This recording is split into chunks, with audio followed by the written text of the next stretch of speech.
Alright, what's good, boys? Welcome back to another video. So today we are on Pike Ridge MX by Callum Designs. I will be truthful, I recorded this video already. I recorded it about 5 hours ago. And then I hopped on and I was like, you know what, I need to edit my video. So I went to edit it and it was the wrong file. Like normally it's got to be an MP4 and this one's saved as an MKV. So it literally wouldn't even let me put it into Premiere Pro. So here I am, recording it all again. You know, YouTube's YouTube. Always got some sort of issue whenever you need to try and edit a video. But yeah, we're on Pike Creek. I think I said Pike Creek at the start. I might have said something else because there's another track called Pike Ridge that I think I was thinking of. I think it said Pike Creek at the start. If I didn't, then it's Pike Creek on MX Mods. I did an Elim race for Lindsay's stream earlier. Just hopped on and saw he was going live, so I thought I might as well join us on this track. So I feel like I know most of the lines now. I've ridden it a little bit, but yeah, I played it for a little while with Linz, and it's quite a hard track. I will not lie. It's definitely on the more difficult side, I would personally say. It's definitely one of the hardest standard tracks, just because it's really bumpy everywhere, and I kept having issues going over all the berms. Every time I come into a corner too quick, as soon as you get over a berm, it just sort of takes your front end away from you, or you slide out somewhere. So you've really got to be smooth. You got to sort of know where you're going. You're not gonna get the inside line or that line. I think I'm too scared to brake hard on sand, because if you brake too hard on sand, it just wants to front tuck. So it's just kind of hard to get that middle ground. So you don't front tuck, but also you can brake hard enough for the corner. So the start as well, when we were doing that Elim race, I think it was a 40-man lobby, and that start was absolutely hectic until about 10 people. That start was literally impossible to get around cleanly, because it's really, really tight. He said that it's a bit, Callum said that it's a bit of like a last minute thing. So I'll just quickly show you guys the start. So I was starting here, and you literally have to go up here like this, and then you have to brake for this corner with 40 people going around this corner. Like this corner is not wide enough for 40 people to be going around it. It was absolutely crazy. Everyone was just T-boning each other into the first like 2 or 3 corners, just because the corners are really tight and bumpy. So very, very interesting for racing, but it's very, very enjoyable. It's on the harder side, like I said, so it's hard to get a flow going, but once you get a flow going, it's really, really nice. But that's the same with any sound track. As soon as you get that flow, you're like locked in and you don't make any mistakes, and that's when you're really, really feeling the flow and you're really riding good on the sound tracks. But they are quite hard to get a flow on, just because of how difficult they are to be smooth. So but yeah, Callum's made a few decent tracks. I've seen him doing tracks before. I've seen some tracks that he's put on mods. I'm not sure if he does the paid route. I'm not sure if he does any paid tracks. I don't think I've seen any on shop that are from Callum, but I know he does a lot of free tracks, and he's made a lot of good tracks. He's made a lot of decent tracks that are like ridden a lot. So he's very, very good at track making. He makes harder but also beginner friendly, like casual player sort of level tracks. So he sort of caters to everyone. Like pros can ride this track, casual players can ride this track. Even if you're new, you can ride this track. You've not got to go quick to, you know, do a lap. Like, you can sort of roll your way around the track. There's nothing really that hard on it. It's just due to the fact that it is a hard sandy track. If you are trying to push the limits, that's when you definitely notice that it's a harder track. Now there was a line that Linz and Charlie were doing through here. I'm not actually quite sure what it was, but they were sort of going just down the left here and just like sort of holding it flat around there. So there should be like a wall or bales there or something like that, but oh well, it's not a massive deal. It's not like a championship racing track or anything. It's just a normal free track on mod, so it's not a crazy deal. But I mean, that line is there if you are wanting to take it, I guess. There are a few middle lines that are a lot easier than the inside lines. I've noticed that all of the inside lines, that's where it's all like the bumpy and choppy stuff. So sometimes I like to, I'm not just saying this because I go over them, but sometimes it is actually easier to ride over the berm. Like once you get to a low point, you ride over the berm. I noticed that was sort of an easier way to hit the corners, and same with this corner. You want to sort of hug in the inside here, because sometimes if you nudge the rut coming out of it, it would sort of turn you, and then you'd be facing the wrong direction around the corner, so that made it quite awkward. This bit's good. You just hold it flat out here, just wicked all the way here, scrub this, that's a wheelie up this.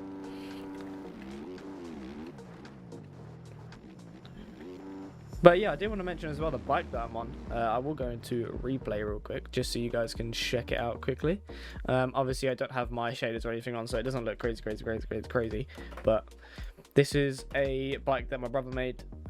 Just a MXC1's Husqvarna. We've gone for the kind of Rockstar vibe with the black on the side, the black and white, sort of the plain kind of vibe.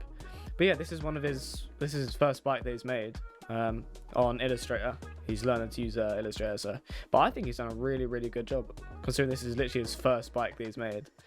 I'm using it for a bit. I think it barks, to be honest. He's got all my sponsors on it: FXR, Pro Precision. But yeah, I think the bike barks. It's a bike that I'm going to be running for a little while, I think. I know I think I've changed bike in almost every single video. I keep being sent bikes, or like someone else makes a new bike, I'm just like, yeah, can you throw my numbers on it, and then I get sent on a bike. But I think every single round I've been on a different bike. So I had the grey and white one that I used for A1, and then I got one off of JB, and then I got one off of Bam Beats, and now I've got one off of my brother Jake. So I'm sort of getting a new bike every single week, but I'm not complaining. New stuff is new stuff, so absolutely barking. But yeah, we sort of went down the Rockstar, the factory Rockstar kind of vibe with the bike, like the sort of minimal effect, because I really do like the new bikes. So far, I like the 24 Huskies. I think they look really sick.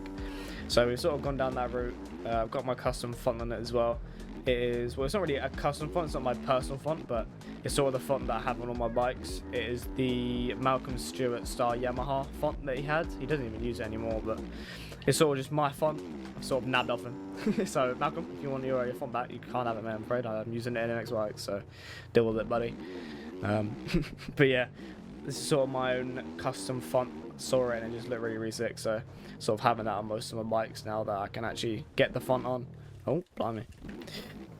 And I've gone for the gold clamps as well. I don't know how well you guys can see it if you look just underneath the bar pad there. Gone for the gold clamps. Gone for like red pipes as well. So I think I just wanted it to sort of look clean. I wasn't really going for a big like old sponsors. I wanted it to be more of a personal bike. It's got my own personal sponsors on it, and you know the gear that I use. Obviously, it's a one-on-one bike. It's not like a team bike or anything like that. So it's sort of all my personal sponsors. Obviously, I've got Austin Crank, got the Pro Precision on it. I've got the FXR sponsor on it as well, and then obviously the usual stuff like the FMF and the Garnet and all that. It's just sort of everything that I use. So it's a nice little personalised bike. Obviously, it's got my name on the front, as you can see. If you can sort of see on the front, it's got my name on it. I think that looks really sick. I'm surprised people that are on Huskies don't really do that like they do in real life. Because I noticed that some people just leave it black or white, or they just put like a picture on it or something. I'm surprised people don't put names on it. I think that's sort of, I mean, that's what it's there for, I think. Like, surely that's just there for your name. So I'm running it. Obviously, we've got the SC450 on the top of the shrouds as well, which looks sick. So we sort of copied it, but not to the point where it's a replica.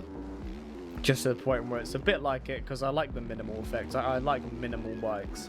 I like gear that has a lot of sponsors on it, but I like bikes that don't have a crazy amount of sponsors on it. So that's sort of the vibe that we've gone for. And yeah, I think it looks really sick for a first bike ever that he's made. I think it absolutely barks. I'm happy with it. I'm not sure if I mentioned it in my last video, but it is Triple Crown this Friday. So looking forward to that in Aerial. Just adds a bit more pressure for qualifying, because obviously you've got to be top 18 to qualify for the main event in Triple Crown. So gonna have to start grinding some hot laps. I think definitely gonna start putting the hammer down and some testing.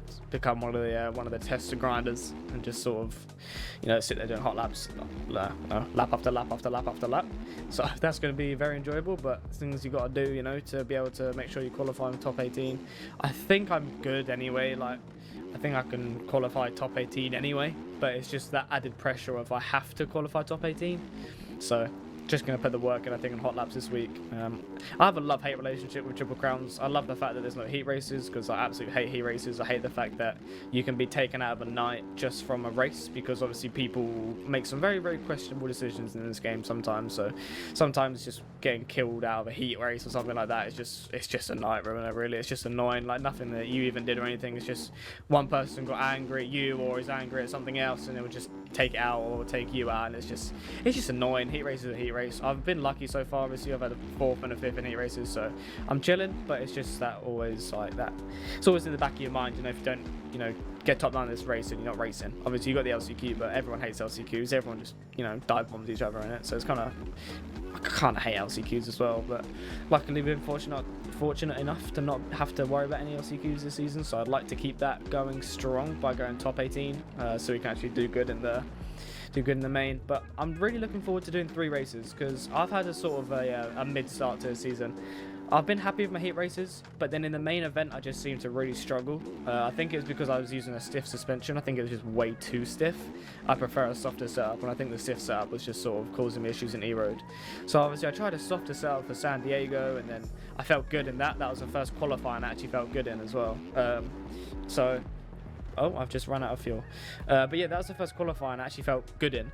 And then unfortunately, obviously the whole servers and all that got DDoS, so that's very, very helpful. But yeah, we should be racing this week, hopefully, unless some morons do it again, but hopefully they don't. Hopefully they grow up here. So we'll see. But yeah, I like the fact that we got 3 races, so I'm going to be actually trying to get some decent results in that, try and get a decent overall throughout the 3 races. Obviously your 3 races, like your 3 race results, you know, results up to your overall at the end, if that makes sense.